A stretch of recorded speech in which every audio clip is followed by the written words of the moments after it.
Let's start with Baldoni's lawsuit against the New York Times.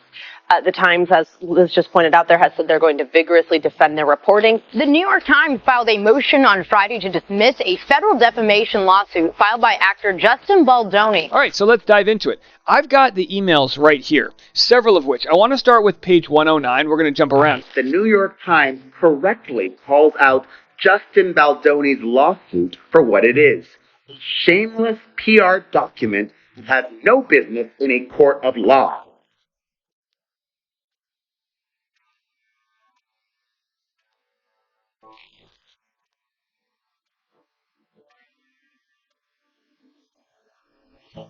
Things just keep getting crazier in the Justin Baldoni lawsuit against the New York Times.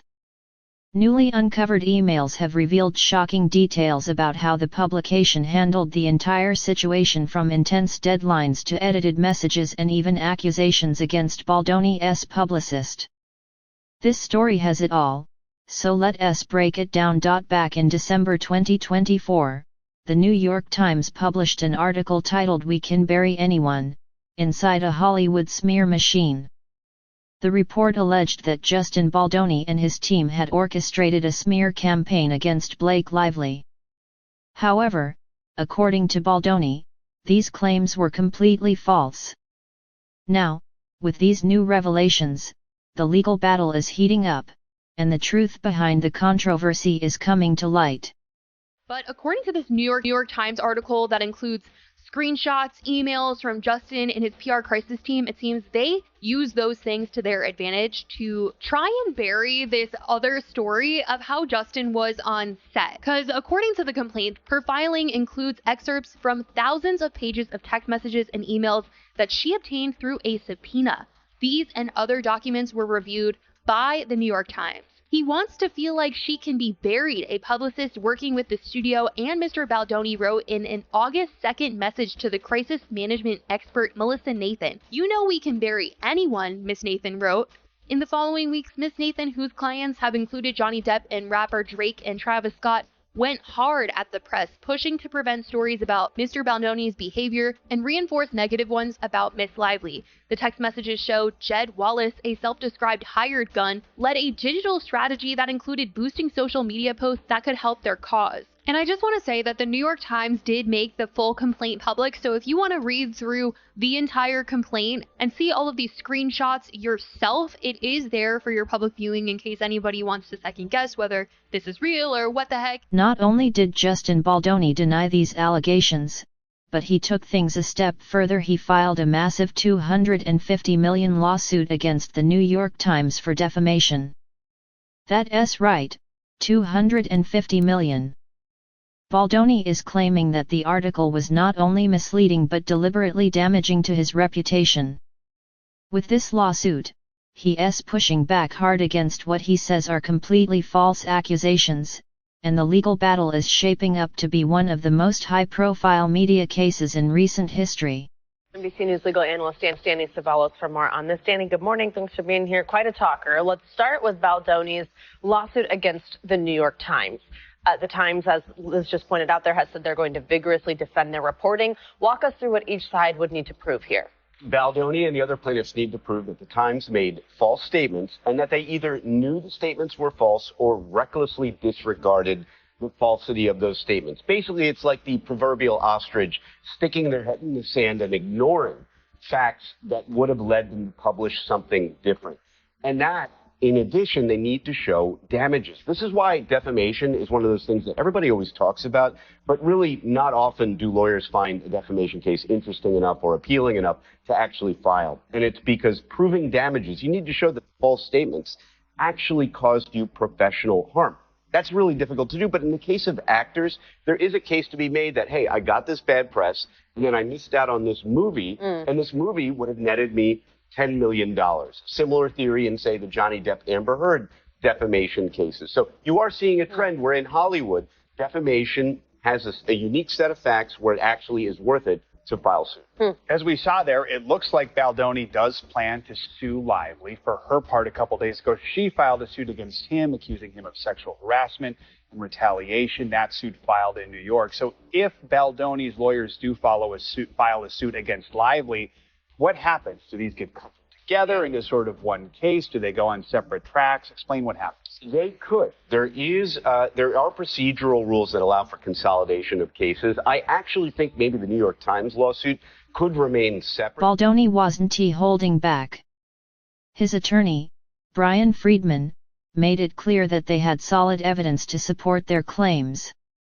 In fact, Friedman stated that he was prepared to release text messages to the public, proving that some of the messages included in the New York Times report had been edited and that they actually originated from Blake Lively herself. Hey guys, good morning. Well, Justin Baldoni's attorney, Brian Friedman, tells me they're not done taking legal action following their lawsuit against the New York Times, adding that he plans to release even more text messages between the co-stars. Friedman insists the truth is in those documents and that Blake Lively is the one who used her power and influence to take control of the film. Lively's team, though, they're saying they're going to defend her accusations in court. For the first time, the lawyer for Justin Baldoni is speaking out, saying the actor's libel suit against the New York Times will not be the last lawsuit in his client's legal battle with co-star Blake Lively. Do you plan to sue Blake Lively? Absolutely. You will? Yes. And what will you allege in that suit? Well, we're working on it now. Brian Friedman firing back at Lively's Bombshell lawsuit, alleging she was subjected to sexually inappropriate behavior on the set of the film It Ends With Us, which Baldoni also directed. But how likely is it that Baldoni will actually win this lawsuit? According to legal expert Kevin Goldberg, the odds are stacked against him. Defamation lawsuits, especially those filed against major news organizations, are notoriously difficult to prove and win. But the lawsuit by Justin Baldoni against the New York Times alleging 4 different counts: defamation, false light invasion of privacy, promissory fraud, and breach of implied contract. And it is a 90-page complaint with a lot of factual allegations in there. We can talk about why they might be in there or what that means. But really what we are seeing here is a different way of having your back and forth, your conflict play out in court. Let's talk about what is in those almost 90 pages there. When you're looking at that, when you're seeing different text messages, different facts, different claims, what sticks out to you? And does he have a strong case against the New York Times? Well, it is a lot of factual recitation, and probably 2/3 to 3/4 facts, and then they get to sort of the legal claims at the end. And what we have to understand here is anytime a public figure, that's what the law calls a celebrity in these defamation cases, and that would include not only Justin Baldoni, but I think his production company, Wayfair Productions, as well as the PR people and others that are joining him as plaintiffs in this lawsuit. Anytime that these public figures bring a defamation lawsuit, they have a really high bar to overcome. They have to show a number of things, and the burden is on them to show all these things, that the Times had made a materially and substantially false assertion of fact about them that was published with something called actual malice and that caused actual damage. Baldoni wasn't holding back. His attorney, Brian Friedman, made it clear that they had solid evidence to support their claims.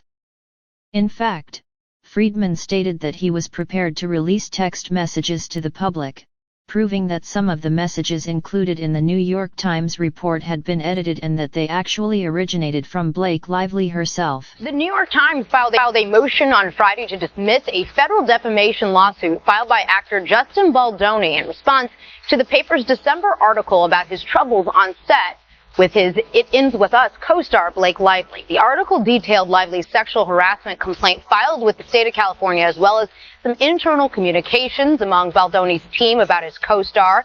In the new filing, attorneys for the Times claimed that the paper is protected by fair report privilege. Now, that's something that safeguards outlets from libel when reporting on official documents like legal filings, also noting that the article included a response from Baldoni's legal team. But now, the case has taken another shocking turn. Newly uncovered emails related to the lawsuit raise serious questions about how the New York Times handled the situation. According to these emails, the Times gave Justin Baldoni only 1 day to respond to a lengthy list of accusations that had been compiled over the course of 2 months. That's right, they spent 2 months building their case but expected Baldoni and his legal team to respond in less than 24 hours. So here's the email from Megan Toohey from Friday, December 20th. Winter solstice, the shortest night of the year. Or I should say shortest day of the year, longest night of the year. Urgent questions from New York Times. Mr. Baldoni, we are reporting, and by the way, we will show the parts of this email that are in bad faith. Mr. Baldoni, we are reporting about a crisis communication operation conducted on behalf of you, Jamie Heath and Wayfarer Studios, to protect your reputations and harm Blake Lively's, as described in a legal complaint filed today. Now, the question is, so the legal complaint was filed, and they already have so it feels to me like they're trying to make this look like they didn't have the information ahead of time, which we damn well know the metadata shows they were working on this, back in October.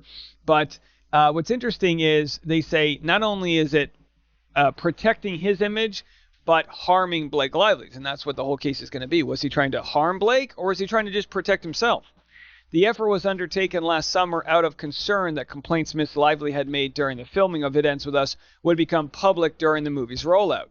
Again, why would Justin Baldoni and his prized film, the biggest movie they've ever made, they've got money on the line, why would they want to roll out Blake Lively's accusations against them? I'll tell you what, if anyone ever accused me of something, true or not, I'd rather not talk about it publicly. And if that wasn't bad enough, it turns out the New York Times sent slightly different versions of the same email to everyone involved in the lawsuit.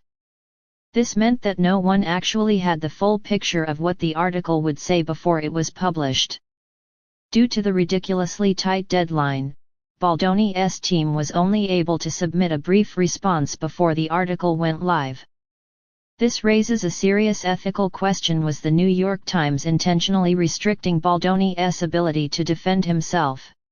Because even though the Times gave them until noon the next day, which, by the way, emailing people on a Friday night and say, by noon on this Saturday, tomorrow, you better respond and tell me everything you want to say, that's ridiculous to me. So like I said, she sent just slightly different variations of this email to all the parties. This is the one to Justin. So I'll just read to you some of the tiny different details.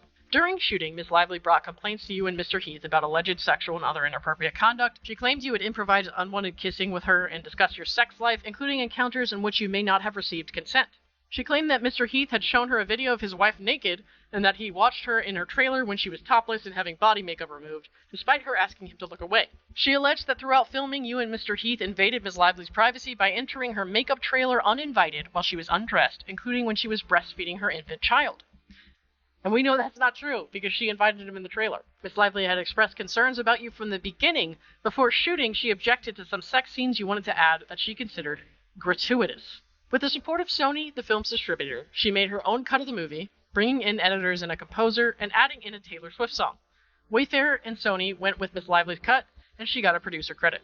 Before the release of the film, Colleen Hoover, Ms. Lively and other cast members, informed Sony and Wayfarer that they would not do any publicity appearances alongside you during the rollout of the film.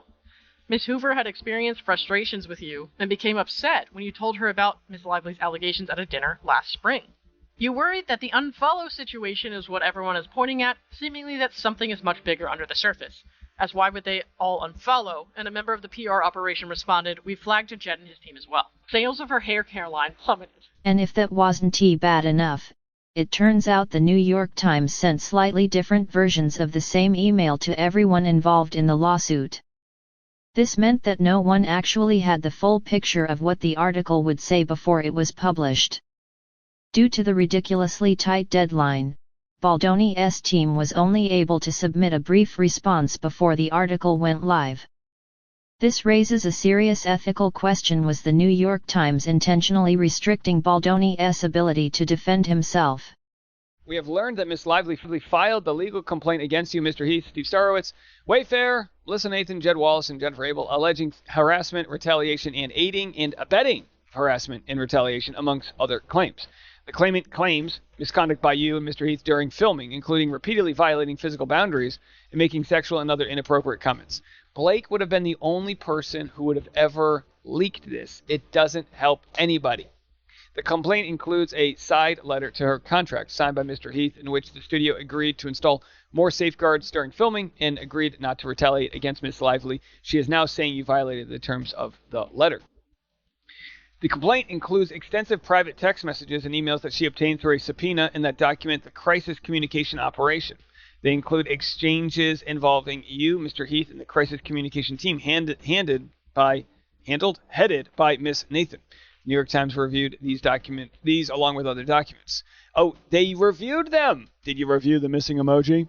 We are seeking your response to the claims of misconduct and retaliation through this PR campaign, and we would welcome the opportunity to talk with you on the record. We're also sharing the other findings from our reporting below. Please offer any on-the-record comment as well as any other information you think we should know. Additionally, please notify us of any inaccuracies. We need to hear back from you tomorrow by noon Eastern.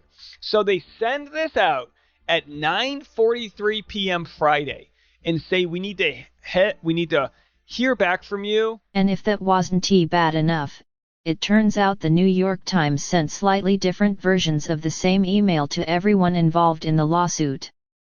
This meant that no one actually had the full picture of what the article would say before it was published. Due to the ridiculously tight deadline, Baldoni's team was only able to submit a brief response before the article went live. This raises a serious ethical question. Was the New York Times intentionally restricting Baldoni's ability to defend himself? Here's an email to, and it's redacted, but then it says Miss Nathan. So this is where it gets a little different. She says, you have worked with high-profile clients, including Johnny Depp, whose ex-wife Amber Heard accused him of physical abuse. He successfully sued Ms. Heard for defamation, and the trial became a spectacle amid suspicions of an online campaign to damage her credibility. And the text messages you reference your involvement in that campaign.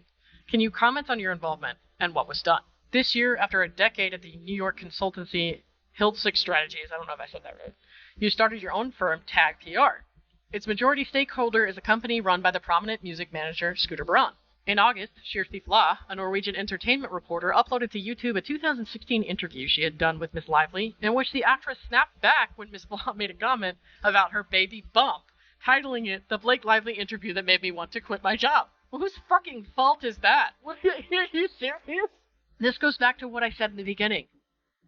Nobody needs to hire a PR firm for a retaliation campaign when the person that you would be retaliating against is actually just making herself look like a cunt all on her own. In 2022, in the midst of Mr. Depp's legal battle with Miss Heard, Miss Flaw posted clips of her interviews with the actor, tagged Justice for Johnny Depp.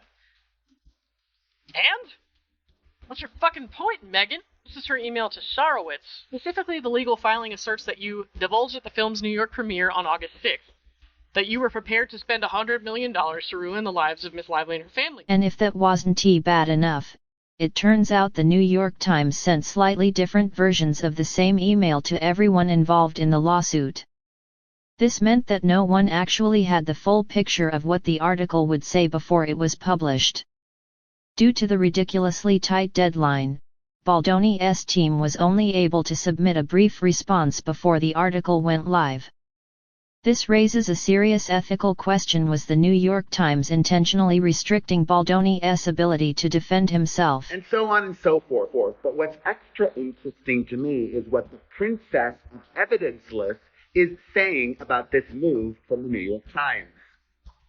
In a statement, the alleged nose job recipient says, quote, in its motion to dismiss, the New York Times correctly calls out Justin Baldoni's lawsuit for what it is, a shameless PR document that has no business in a court of law. For years, Baldoni urged men to listen and to believe women. When a woman spoke out about his behavior, he and his billionaire backer, Steve Sarowitz, used a social media combat plan to scorch and try to bury and destroy her, along with the media who reports on it. These bullying tactics will not survive in court, and everyone should see their meritless claims for what they are. Now, I like to keep an open mind, and if you're a lawyer, I could use your input here. I don't understand why they even included the New York Times in this lively and party's lawsuit. At this point, the lawsuit is still ongoing, and the motion to dismiss has yet to be ruled on. However, one thing is certain: this case is getting messy by the day. So, what do you think? Do these newly uncovered emails prove that the New York Times was unfair to Justin Baldoni? Was this a deliberate attempt to silence him, or was the Times simply doing its job? Let me know your thoughts in the comments below. And don't forget to like and subscribe for more updates on this wild Hollywood legal battle. Thanks for watching, and I'll see you in the next one.